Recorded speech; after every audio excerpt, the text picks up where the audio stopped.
आज दिव्यांग अनुभूती इन्क्लुझिव्ह पार्कच्या लोकार्पण प्रसंगी ज्यांच्या संकल्पनेतून हा अतिशय सुंदर पार्क तयार झाला ते भारत सरकारचे मंत्री आपले लाडके नेते माननीय नितीनजी गडकरी, ज्यांनी याचा पाठपुरावा केला ते पूर्व नागपूरचे लोकप्रिय आमदार कृष्णाभाऊ खोपडे, या ठिकाणी मंचावर उपस्थित असलेले श्री विपिनजी इटनकर, श्री मनोजजी सूर्यवंशी, श्री संकेतजी भोंडवे, श्री पंकजजी मारू, त्याचप्रमाणे संदीपजी इटकेलवार, धर्मपालजी मेश्राम, प्रदीपजी पोहणे, बाल्याभाऊ बोरकर, मंचावरील सर्व मान्यवर अतिथी आणि उपस्थित सर्व माझ्या भगिनी आणि बंधूंनो, आज ही अतिशय आनंदाची गोष्ट आहे की आमच्या नागपूर शहरातल्या दिव्यांग जनांकरता एक अतिशय सुंदर असा अनुभूती इन्क्लुझिव्ह पार्क तयार करण्यात आला आहे।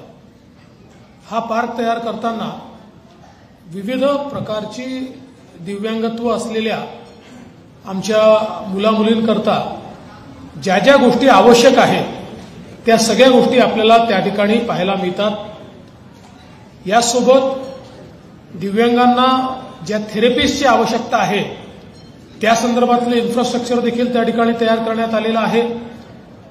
वेगवेगळ्या प्रकारे त्या ठिकाणी जी काही आपल्याला ट्रेनिंग आहे त्या ट्रेनिंगचं इन्फ्रास्ट्रक्चर देखील तयार करण्यात आलेलं आहे। आणि म्हणून मला असं वाटतं की दिव्यांग जनांकरता एक हक्काची जागा आज माननीय गडकरी साहेबांच्या विजनमधनं नागपूर सुधार प्रन्यासने तयार केली आहे आणि म्हणून मी नागपूर सुधार प्रन्यासचं अभिनंदन करतो आणि माननीय गडकरी साहेबांचे मनापासून आभार मानतो। खरं म्हणजे आपल्या सर्वांना कल्पना आहे की देशाचे प्रधानमंत्री माननीय नरेंद्र मोदीजी यांनी दिव्यांगांना मुख्य धारेमध्ये आणण्याकरता मोठ्या प्रमाणात योजना तयार केल्या आणि आज त्याचा फायदा देखील दिव्यांग जनांना होताना दिसतोय। आणि विशेषतः नागपूरमध्ये माननीय गडकरी साहेबांच्या नेतृत्वात खूप मोठ्या प्रमाणात वेगवेगळ्या प्रकारे आर्टिफिशियल लिंब असेल किंवा वेगवेगळ्या प्रकारच्या त्या ठिकाणी आर्टिफिशियल गॅजेट्स असतील, हे सगळं पुरवण्याचं काम असेल किंवा जे काही वेगवेगळे इक्विपमेंट आमच्या दिव्यांगजनांना लागतात त्याही संदर्भात मोठ्या प्रमाणात काम झालं।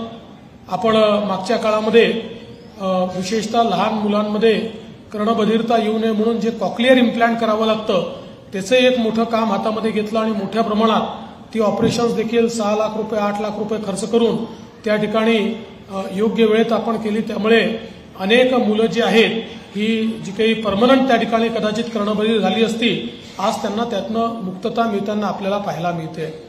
आज केंद्र सरकार आणि राज्य सरकारच्या अनेक योजना आहेत की ज्या योजनांच्या माध्यमातून आमच्या दिव्यांग जनांकरता विविध प्रकारच्या सोयी आणि त्यांच्याकरता विविध प्रकारचे गॅजेट्स देखील आपण उपलब्ध करून देतो। आणि विशेषतः आपल्याला याची देखील कल्पना आहे की राज्य सरकारमध्ये आता मोठ्या प्रमाणात आपण भरतीची प्रक्रिया सुरू केली।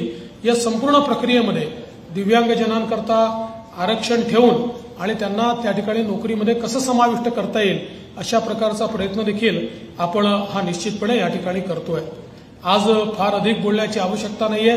मी असं म्हणेन की एक अतिशय सुंदर अशा प्रकारचा पार्क तयार झालाय आणि मी अपेक्षा करतो की आता विशेषतः दिव्यांगांच्या क्षेत्रात ज्या वेगवेगळ्या शाळा या ठिकाणी काम करत आहेत, मग त्या कर्णबधिरांच्या असो, त्या अजून वेगवेगळ्या अस्थिभंगाच्या संदर्भातल्या असो किंवा अंध यांच्या संदर्भातल्या असो, अशा ज्या काही वेगवेगळ्या शाळा आहेत या सगळ्या स्पेशल चाइल्डची शाळा असो, या सगळ्या शाळा आणि हे विद्यार्थी या ठिकाणी येतील याकरता देखील आपण प्रयत्न केला पाहिजे। मी जिल्हाधिकारी आणि NIT चेअरमॅन या दोघांनाही विनंती करतो की त्यांनी याचा एक चांगला आराखडा तयार करावा आणि आवश्यकता असेल तर आपण त्याच्या सगळ्या सोयी करण्याकरता बस असेल किंवा इतर व्यवस्था असतील तिथे त्यांच्या व्यवस्था असतील याकरता DPDCतनं आपण त्यांना पैसे उपलब्ध करून देऊ, जेणेकरून सगळे आपल्या ज्या शाळा आहेत त्या शाळांना या ठिकाणी येता आलं पाहिजे, या पार्कची अनुभूती आणि अनुभव हा त्यांना घेता आला पाहिजे। अशा प्रकारचा प्रयत्न हा निश्चितपणे आपण करू। आणि मी आमचे आपले पूर्व नागपूरचे आमदार कृष्णाभाऊ खोपडे यांचं देखील मनापासून अभिनंदन करतो अनेक वेगवेगळ्या प्रोजेक्ट्सचा पाठपुरावा करून ते ही सगळे प्रोजेक्ट्स पूर्व नागपूरमध्ये करून घेतात आणि अनेक वेळा आम्हाला असं वाटतं की आता इतक्या गोष्टी झाल्या तर ते थांबतील, पण ते थांबतच नाही. त्याच्यामुळे आताच त्यांनी जाता जाता 2-4 फायली गडकरी साहेबांच्या हाती 2-4 फायली माझ्या हाती देऊनच टाकलेल्या आहेत. त्याच्यामुळे पण मला असं वाटतं की एक उत्तम लोकप्रतिनिधी म्हणून कृष्णा भाऊंचा आपण निश्चितपणे या ठिकाणी सन्मान करूया, त्यांचं अभिनंदन करूया आणि पुन्हा एकदा मी आपले अतिशय दूरदृष्टी असलेले नेते माननीय गडकरी साहेब यांचं मनापासून अभिनंदन करतो, आभार मानतो आणि माझे 2 शब्द संपवतो. धन्यवाद. जय हिंद.